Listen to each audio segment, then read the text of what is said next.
ఇక్కడ first question చూసుకున్నట్లయితే Rizwan has a box in which he kept red and blue marbles. The red marbles and blue marbles are in the ratio 5:4. After he lost 5 marbles the ratio becomes 10:9. How many marbles does he have now అన్నాడు అనమాట.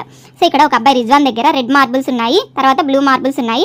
వాటి ratio 5:4 అనుకుంటే, red marbles 5x అనుకుంటే ఉన్నాయనుకుంటే, blue marbles 4x ఉంటాయన్నమాట. అయితే వాడు ఏం చెప్తున్నాడు, ఈ రెడ్ మార్బుల్స్లోంచి 5 పోగొట్టుకుంటే వచ్చే రేషియో ఇదనమాట.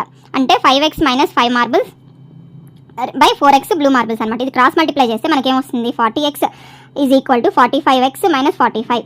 సో 5x = 45, x = 9 అనేది వస్తుంది అనమాట ఇక్కడ.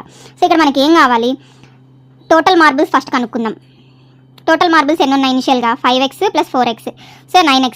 సో 9 × 9 81 మార్బుల్స్ ఉంటే 5 పోగొట్టుకున్నాక ఆఫ్టర్ హీ లూజ్ 5 మార్బుల్స్ ఎన్ని ఉన్నాయి అన్నాడు. 85 - 5 ఆన్సర్ అనేది 76 వస్తుంది.